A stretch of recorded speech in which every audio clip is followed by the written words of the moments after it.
Good afternoon, welcome to Avyan IAS Academy. Today we'll be doing theories of emotion.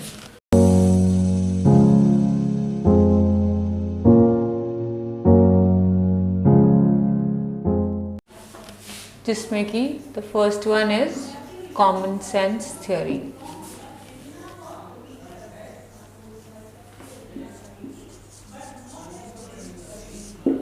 This theory states that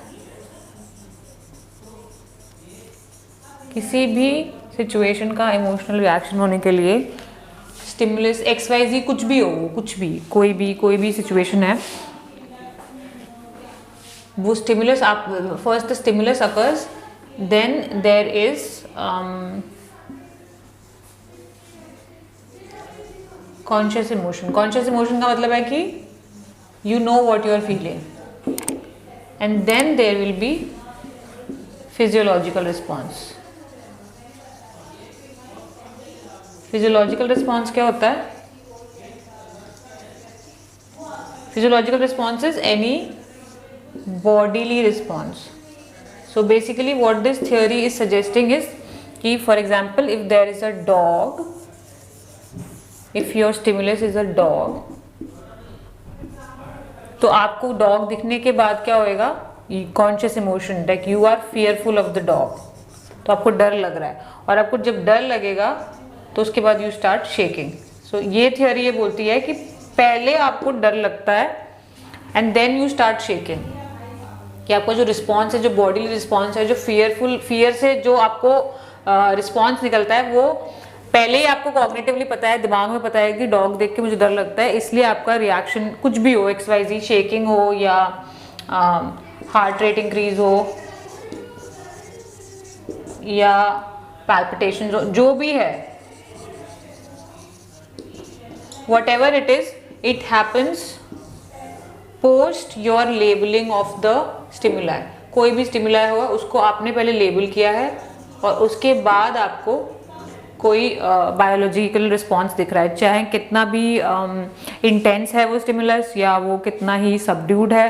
first you encounter that stimulus, then label it XYZ अपने experience में कोई भी आपको लगता है कि वो emotion है, then owing to that labeling you go through biological responses. Second theory,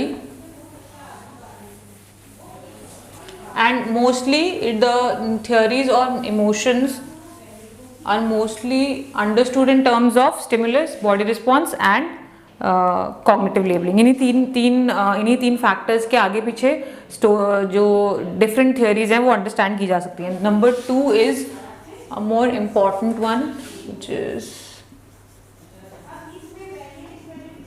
James Lang theory. And keep in mind कि ये theories अभी थोड़ी सी simplistic लग रही हैं, but जब ये आई थी अपने टाइम में ground breaking थी. So they are important in that respect. You might look at them and feel like they're very basic, but they've been ground breaking जब ये आई थी तब. So they say James Lang, there are two people, दो अलग अलग लोग हैं जिन्होंने थ्योरी दी है. सो दे से कि पहले आपको स्टिमुलस, लेट्स से डॉग ही रख लेते हैं स्टिमुलस, विशियस सा डॉग है. सो पहले स्टिमुलस, पहले you see the dog, then this is where they deviate from the previous theory that यहाँ ही पे ही फिजियोलॉजिकल रिस्पॉन्स आ जाएगा. पहले फिजियोलॉजी है,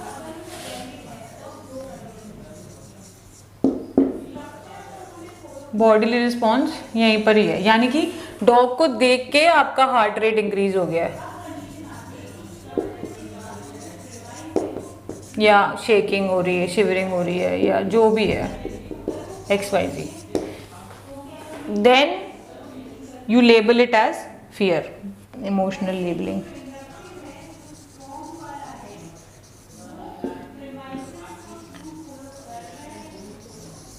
या कॉन्शियस इमोशन, जो भी है.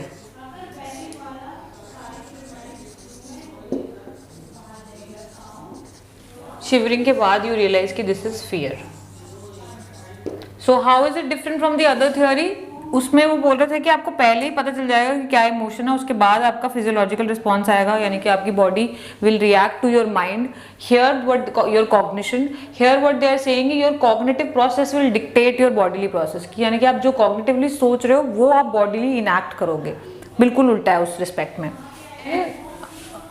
And this is very important from the point of view of exams.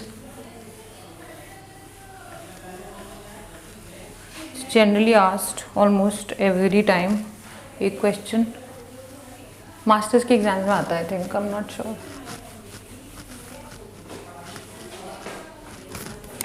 Then is Canon Bard. Again दो लोग हैं अलग अलग, Canon and Bard.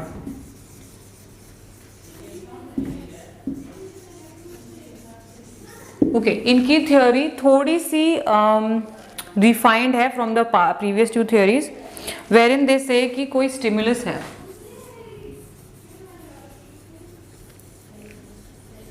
कुछ चीज आपने एक्सपीरियंस की, उसके बाद वो एक्सपीरियंस जाएगा सब कॉर्टिकल एक्टिविटी के लिए, मतलब there will be brain activity here, जो कि यहाँ पे न्यूरोकेमिकल एक्टिविटी होगी। एंड यहाँ से क्या होगा, your same message, the message that I have seen a dog goes to your through a subcortical pathway, और यहाँ से ये it gets divided into two different pathways wherein you have a physiological response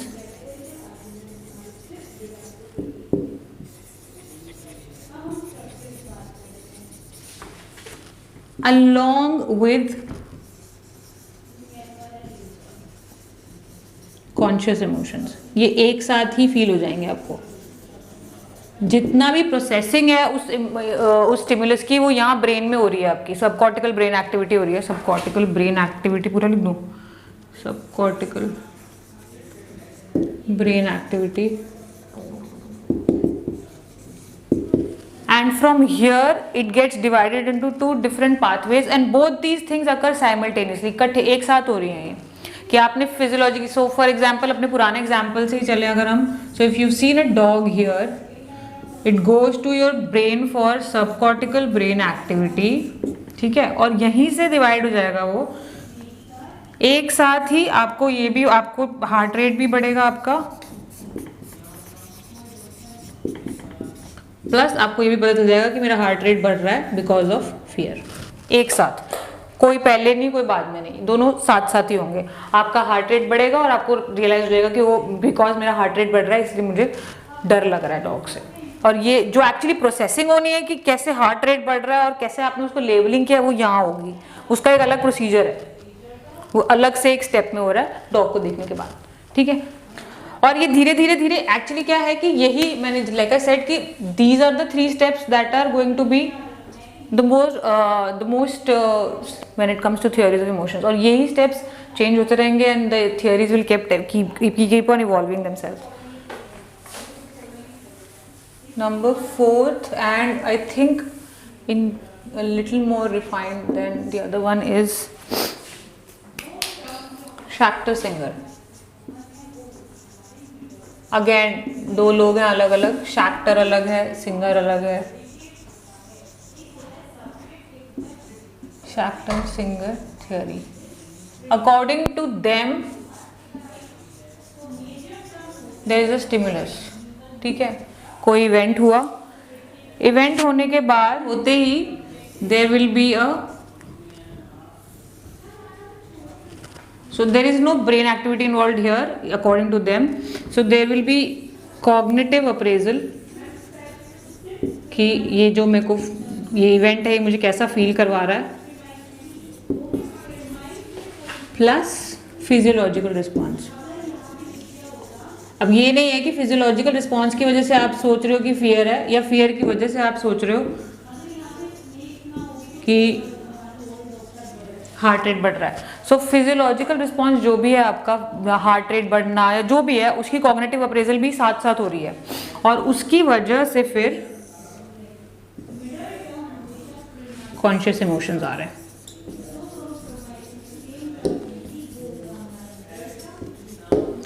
सो अगर example same लेके चले तो for example you saw dog, dog देखते ही आपको कॉग्निटिव अप्रेजल में आपने रियलाइज कर लिया कि मुझे डर लग रहा है, डर भी लग रहा है और हार्ट रेट भी बढ़ रहा है, ये साथ साथ ही हो रहा है और इसमें कोई सब कॉर्टिकल ब्रेन एक्टिविटी इन्वॉल्व नहीं है। और क्योंकि ये सब हो रहा है तो यू रियलाइज कि it is the emotion felt is fear. Actually appraisal में यू कैन राइट कि मुझे यू आर फीलिंग अफ्रेड, तो अफ्रेड होने से यू रियलाइज कि this the emotion felt is fear. And then the last theory that is Lazarus, fourth थी ना, ये फिफ्थ है।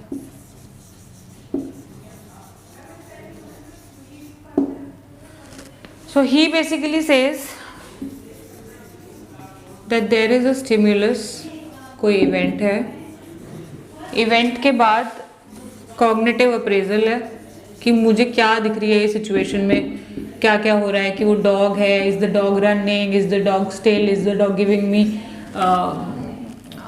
Is the dog trying to chase me, जो भी है। उसके बाद कॉन्शियस इमोशन है,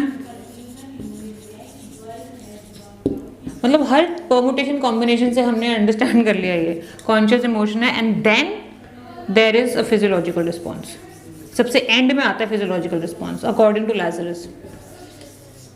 सो बेसिकली वो ये बोल रहे हैं कि you saw dog, you realise कि आप अफ्रेड हो, अफ्रेड हो तो आपको रियलाइज हुआ कि आपका इमोशन जो है वो फियर का है, और जब आपको रियलाइज होगा कि आपको फियर फील हो रहा है उसके बाद आपकी हार्ट रेट बढ़ेगी सबसे एंड में। सो ऑल 5 थियोरीज बेसिकली ये और ये कहाँ कहाँ कैसे कैसे सबने अलग अलग जगह इन दोनों चीजों को रख रख के अंडरस्टैंड किया है कि इमोशंस कब फील होते हैं, क्या इमोशंस बॉडीली चेंजेस होने से पहले फील होते हैं, किसी साइकोलॉजिस्ट को लगा है कि वो कॉग्निटिव अप्रेजल से बाद में फील होता है, कई साइकोलॉजिस्ट को लगा है कि वो कॉग्निटिव अप्रेजल से पहले फील हो जाता है emotion. So basically all theories of emotions they keep on changing with respect to the understanding of conscious emotions being felt before or after cognitive appraisal and physiological responses। उनके आसपास ही दोनों तीनों पांचों थियरीज जो हैं वो उधर ही मनूवर करती रहती हैं। ठीक है, थैंक यू।